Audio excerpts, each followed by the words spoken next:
Here is a number that should change how you pick your next floor. When a buyer walks into your house and sees flooring they will want to replace, they do not subtract what it actually costs to replace it.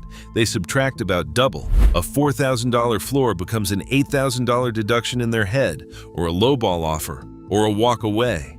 Realtors see it every week.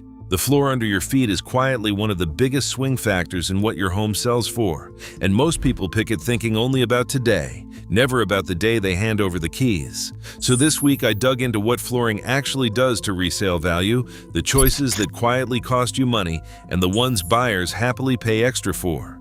Here are the 7 flooring choices that wreck your home's resale value. Worst offender last. And stay for the end, because I will give you the 3 questions that stop you from ever making an expensive floor mistake again. First, 30 seconds on why flooring punches above its weight. It is the first thing a buyer feels underfoot and the largest surface their eye crosses. Before they read a single spec, the floor tells them one thing: is this house cared for or not? And buyers do not price flooring like a spreadsheet, they price it like a hassle. Anything they would tear out and redo gets that double deduction, because in their mind, they are also paying for the mess and the disruption. So a floor is either working for your future sale or against it. Let's count the ones working against you. Number 7, the patchwork floor. This is the house with a different floor in every room. Tile in the entry, laminate in the living room, one bedroom in old carpet, another in a floor someone clearly got on clearance. Each piece might be fine on its own. Together they read as choppy, unplanned, and small because nothing flows. Realtors will tell you a home with one consistent floor running through the main level photographs better and feels bigger, and it sells better for exactly that reason. A patchwork says the house was fixed in pieces over the years, never on purpose. Consistency is close to free, and it is one of the easiest resale wins there is. Number 6, cheap peel and stick and bargain bin vinyl. Nothing tells a buyer this was a quick flip faster than thin, hollow-sounding peel and stick tile that is already lifting at the corners. Here's the trap. It looks like a deal when you buy it, and it looks like a warning sign when you sell. A buyer who taps a floor that flexes and clicks under their shoe immediately files it under needs replacing, and out comes the double deduction. Budget vinyl has its place. In a rental, in a basement, in a flip, you are selling fast. But in a home you want top dollar for, the cheapest floor in the aisle is almost never the cheapest floor in the end. Number 5, the botched install. Same material, completely different outcome, depending on who put it down. Gaps between planks, boards that lift, uneven transitions you catch your toe on. Buyers may not know a 12mm wear layer from a 20, but every one of them notices a floor that looks wrong. A beautiful plank installed badly reads worse than a cheap plank installed right, because now they are questioning what else in the house was done by hand on a Saturday. Do it yourself, do it properly, or the savings show up as a deduction later. Number 4, floors so dark they fight you. Deep espresso and near black floors look stunning in the showroom photo. Then you live on one. Dark floors show every speck of dust, every footprint, every pet hair, and every scratch, and they make a room feel smaller and dimmer. That is a problem the day you list, because a floor that looks dusty and scratched in the listing photos, no matter how clean it actually is, quietly drags down the whole room. Buyers do not think dark floor. They think this looks tired, rich and dramatic on day 1, working against your photos on selling day. Number 3, wall-to-wall carpet in the main living areas. Tastes have moved, and they are not moving back. Buyers now expect a hard surface, wood, vinyl, or tile, in the living room, the dining room, the main floor.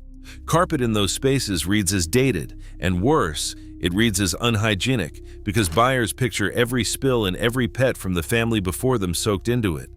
Old or worn carpet in a main room is one of the fastest ways to lower an offer or slow a sale. Now, to be fair, carpet still has one home where buyers are fine with it: bedrooms, where soft and warm underfoot still wins. But out in the main living space, wall-to-wall carpet is a deduction waiting to happen. Number 2, the trendy gray floor. This one hurts because so many people paid extra for it. For about a decade, cool gray and ashy-toned floors were the look. Every renovation show, every builder special, gray everywhere. And designers are now saying it out loud. Gray floors are officially on the way out. That is the danger with any hyper-trendy floor. The thing that makes it feel current today is exactly what will date your house tomorrow, and flooring is expensive and permanent enough that you cannot swap it out like a throw pillow. A buyer walking through in a couple of years will not think stylish. They will think, that is so 2020, and mentally add it to the redo list. You paid a premium to install the very thing that ages your house. Number 1. The wrong floor for the wrong house. This is number 1 because it burns money in both directions, and almost nobody sees it coming. Put a $12 per square foot luxury floor in a modest starter home, and you never see that money again because the neighborhood sets a ceiling on what any house there can sell for. That is over-improving. Now flip it. Put cheap, thin vinyl in a high-end home where every buyer expects hardwood, and you leave money on the table. The floor has to match the house and the street. The most expensive floor is not the best floor. The right floor for that specific home is. Get that wrong, and it costs you whether you spent too much or too little. So what actually adds value? 3 things buyers reliably pay extra for. First, real hardwood, and this is the anchor. In the National Association of Realtors 2025 Remodeling Impact Report, realtors estimate that refinishing existing hardwood recovers about 147% of the cost, and new wood flooring about 118%, the highest of any interior project on the list. Be honest with that number. It is realtors estimating, not a guaranteed return. But the direction is rock solid. Wood floors sell faster and command a premium, and quality engineered wood counts as real wood to almost every buyer. If you already have hardwood hiding under old carpet, refinishing it is one of the best returns in the whole house. Second, timeless color. Warm mid-tone browns and natural oak are the safe bet, the tones that will still look right in 10 years when this year's trend is long gone. Boring on purpose is a resale strategy. Third, consistency. That same floor flowing through the main level we talked about. It costs nothing extra to plan, and it makes the whole house feel larger and more intentional. And here is how you lock it in every time before you spend $1. The floor verdict resale test. 3 questions. Question 1. Will this look dated in 5 years? If it is the hot trend right now, that is a warning, not a green light. Pick warm and neutral over whatever is loud this season. Question 2. Does it match the neighborhood? Walk a few open houses on your street, see what buyers there expect, and build to that, not above it and not below it. Question 3. Would a buyer want to replace it? If the honest answer is yes, remember the double deduction and fix it now on your terms instead of theirs at the negotiating table. Dated, neighborhood, replaceable. Run those 3 and your floor stops being a liability and starts being a selling point. So here is the whole thing in one line. You are not just buying a floor to live on. You are buying the first impression of your biggest asset. Pick the timeless one, match it to the house, and let it work for you on the day it matters most. Now drop this in the comments because it genuinely helps someone about to choose. What flooring is in your home right now? And if you have sold a house, did the floor help you or cost you at the table? Real stories beat any estimate.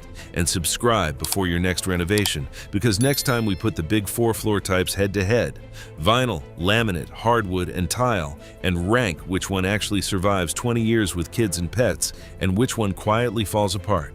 That video will save you from the single most expensive flooring mistake of all. See you there.